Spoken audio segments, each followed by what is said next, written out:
এ দেখো পিঠা, দেখো দেখো দুধ দে দিয়া ওই দেখুন আমাদের বাড়ি, এই দেখুন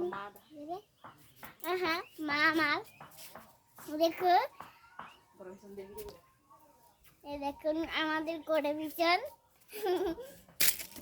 আমরা ঘরে পিছন দেখি না, এই দেখুন আমাদের ঘরে পিছন হাসি পড়েছি।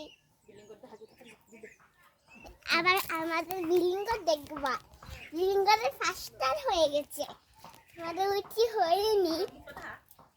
আচ্ছা আমার মুখ, এটা আমি, এই দেখুন আমাদের বিল্ডিং ঘরে আসেছি, এই দেখো আমাদের বিল্ডিং ঘর, এই দেখো আমাদের বিল্ডিং ঘরটা, বিল্ডিং ঘরটা, এই দেখো দরজা, এই দেখো আমি, হ্যালো হাই, এবার হয়েছে তোমাদের দেখা।